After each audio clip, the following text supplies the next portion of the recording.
Thanks for having me. It's nice to be here. It's always nice when you walk in and see a bunch of students because you know it's a mandatory attendance. Right. Jeff's a great guy. If you get a chance to work with him doing it, I would highly suggest you do that. There are a number of people with PhDs. There are much less of them that have PhDs that I like to work with. Jeff is one of those. That's a rare bunch indeed, usually. Jeff is pretty humble himself, very sharp guy. If you ever get a chance to just sit down and visit with him, you should take full advantage of that. You can interrupt me, that's fine. I don't have anything prepared, we're just going to kind of talk. I'll answer questions if you got them. Raise your hand, shout out, whatever you like to do. And I'll just kind of go. I think you guys are an economics class, and it's not my favorite subject. I prefer finance. From the business standpoint, we measure things in finance. We measure things in money. How do you create wealth? And we look at entrepreneurship, which is an economic engine in itself. In fact, I would say it's probably the only economic engine that works well. Okay? Does anybody know and recall with the stimulus package how much it cost per job created? Anybody remember? I think I read it was a couple $100,000, maybe $400,000 per job. And that wasn't a $400,000 job it created, though. My partner and I, he was one of the founders with us in Alamosa. He stayed as CEO and took it through the exit. He and I were talking one day, and the process kind of goes this way. Let's start giving some of that money. Let's give $400,000 to a bunch of entrepreneurs. Let's go see if we can get some jobs. Because if you look at jobs over the long haul, large corporations aren't creating them, they're destroying them. The job creation is coming from, the wealth creation is coming from entrepreneurs, startup companies. That's where your jobs come from. Now, when you found a company, you don't immediately go, we're going to do this for job creation. You do it for wealth creation. It just happens to be very good at creating jobs as well. Going from, when we first started Alamosa, there were two of us, 2 employees. Okay? And then by the time we finished, it was thousands of employees. Okay? Created lots of rich people. It's kind of nice, kind of a lot of fun. When we set out to raise money. We raised $48.5 million to start the company. And so when we did that, we did over capital contribution time. So people pledged $1 a share, but didn't have to put the dollar in over time because we IPO'd first. Had some great partners. First guy I talked to, I mean, this is, you know, I had done a lot of business plans. I've probably written about 35, 36 business plans. And one of the first ones was that I did for my company, or our company, Alamosa, turned out to be pretty good. We were kind of proud of that.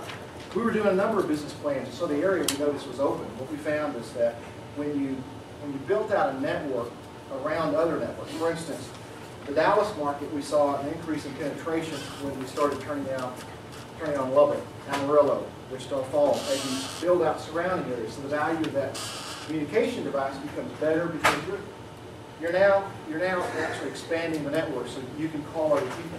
The value, for instance, when the phone is not that you necessarily have one, it's that everybody else has one, so you can reach other people. So we did a lot of fun things. The first person I talked to, I was talking with my partner David. In fact, he and I are partners in Microzap, and I've worked with him for about 25, not almost 25 years, about 23, I think. And he said, "Larry, listen, can you go visit with a gentleman in Albuquerque?" I said, "Sure." So I go talk to him and talk about an investment, kind of talk about what we're trying to do with Alamosa. We were looking at Amarillo, Midland, Odessa, so we kind of took the first name of each of the major towns we were looking for, and that's how we came up with Alamosa. We actually at one point ended up serving Alamosa, Colorado. That was kind of an afterthought. And so the first guy I talked to, I was younger back then, invested $7 million personally. So I'm going, this is pretty easy. The first guy you talk to gives you $7 million. Now I'll tell you, it's not that easy. He had some great reasons to do that. He owned a tower company. Guess what we needed a lot of? Towers. And so Michael ended up with a tower contract. He built towers called a build-a-suit. You build the tower, you put your equipment on it, he would lease space to you. So he paid rent. So we didn't have to come up with another $50+ million to build towers. We just had to pay the lease for those. So it worked out from our business model really well, really well. I will tell you, he made a lot of money before he ever made a dime on his Alamosa stock, because he sold his tower company, became CEO of that one, sold it again before he ever actually collected a lot of money from us. Just having that contract with us helped him very well. Now, I kind of bring it up about how it seemed real easy. So I'm doing another company. I left Alamosa after we went public. Had an opportunity. I ran into my thesis professor, and I ran into him on a Wednesday, and he goes, "What are you doing on Friday?" It's kind of a strange, it's a leading question is what it is. And I said, "I don't know, what do you got in mind?" He said, "I've got a doctor and a lawyer." Okay, when you mention the word lawyer, your ears go up a little bit. And he said, "They're coming in from Detroit, okay, and I'd like for you to meet them." He kind of told me a little bit about what they were. And so I go in, and we end up working on a business plan over the weekend, get a presentation ready. This is Friday morning. Then we go home Monday. We stay all the way through and work on this thing. Go home, shower, clean up, and go present and raise money. First two guys we talked to put money in. We didn't even have a company for them, so we couldn't take their money. We had to escrow it first. So it was really interesting. So that company looked really good. That's the nuclear medicine company that Jeff mentioned. And so I called Michael, the guy that put $7 million in Alamosa, and I said, "You want to invest? You want to invest and talk to him?" We sat down and visited, and he looked at it and goes, "This looks really great, but I can't do it." And I looked at him, and I know he has plenty of money. And I said, "Can you just tell me why? I'm interested." And his point, which I thought was a very valid point, is I make money in telecom. That's what I know. And because that's what I know, that's what I stay with. I said, I can't argue with that. But when I get another telecom company, I'll be calling him. So I haven't done one yet, but I will call him. He's a good partner to have. He also asked me to get involved in a potential acquisition that he was looking at doing, and worked with him for a couple of months on that, but that one never got off the ground. Alamosa, Jeff mentioned, we hit the stock market. Our price on the NASDAQ was a range of 14 to 16, and we priced at 17. We priced above our range. And the first trade, it took a couple hours for the first trade to go. First trade was, if I remember, 200 shares, $22. Okay. Would you sign me? We saw our price go to over $40 a share, which was nice. We also saw our ultimate low of about 18 cents a share. So last I checked, I liked $40 a lot better than 18 cents per share. And but it happened rather rapidly. We were locked out. Okay, you sign up a lockout agreement when you go public. So we had 6 months where we said we will not sell any shares.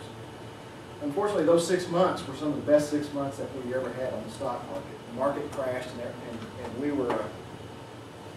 I tell you, the interesting part was that Alamosa was always on its business plan, or actually ahead of it. So at $40 a share, it was doing better than its business plan. Here's where we're going to go. Here's what we're going to do. Here's our metrics. Here's the ARPU, average revenue per user. Here are the things that we're going to accomplish. And we were doing better than that. And when it was at $1, we get kicked off the New York Stock Exchange, we were still doing better than our business plan. So it was so interesting to see that we have a plan, we're doing better than the plan, and our stock price is just all over the board. It's just I can tell you, it's almost an emotional, actually it is an emotional event. It's not fun to be on the bad side. It's much more fun to be on the top side of that. So when you look at some of those things, it's just so interesting to watch. And you can, if you're not careful, we worked hard to try not to lose focus. And so you've got people with stock options. That's how we tried to incentivize a lot of people. We tried to keep all our employees, management, everybody kind of incentivized. Say, here's the things that we want to accomplish. So Alamosa's goal was to make sure everybody's in alignment with that. We wanted our investors to do well. We wanted our employees to be investors with us.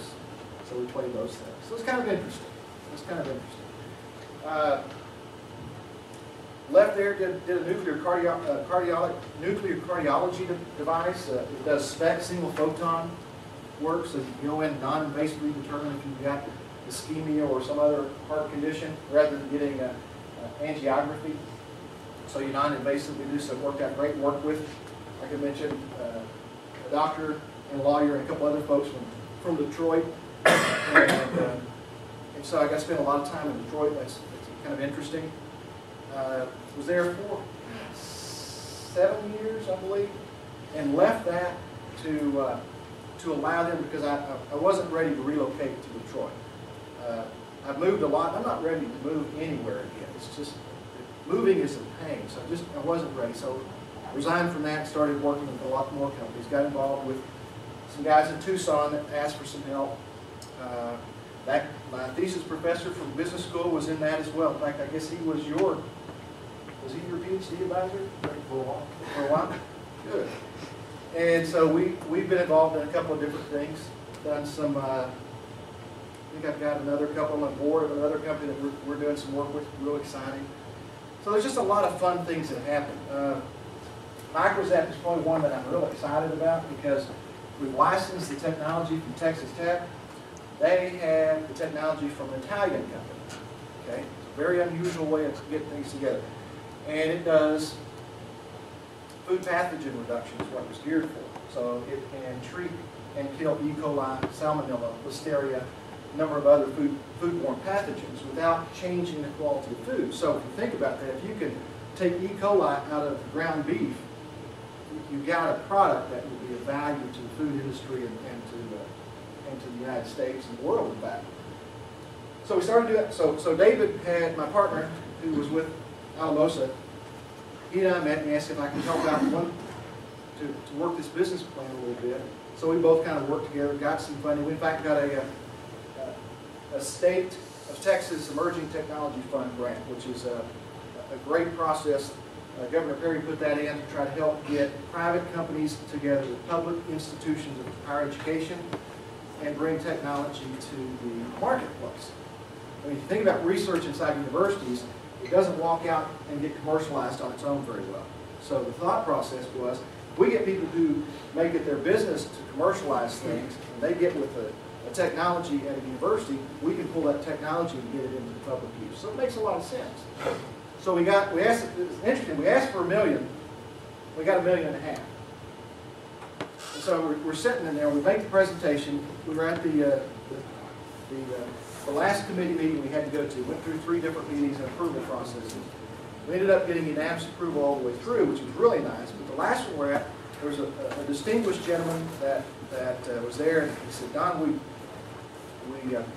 want to give you $1.5 million. And so I was kind of quiet and had that look like, did I hear that right? And he looked at me and he goes, because you heard me, didn't you? I said, we want to give you $1.5 million. I said, well, yes, I heard that, but I've never had anybody offer me more money than I asked for before. So it's going to take a while to soak in. And so we went through that process. We got $1.5 million, now we're working. So as we did that, we started to work on commercialization. Texas Tech had paid for, and we in fact gave them the money to build a large prototype.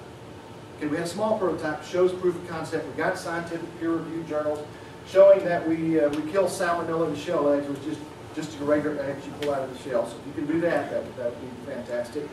We did bread mold. We had an MRE company talk to our scientists before we were involved that wanted, instead of peanut butter and crackers, they wanted peanut butter sandwiches in the MREs.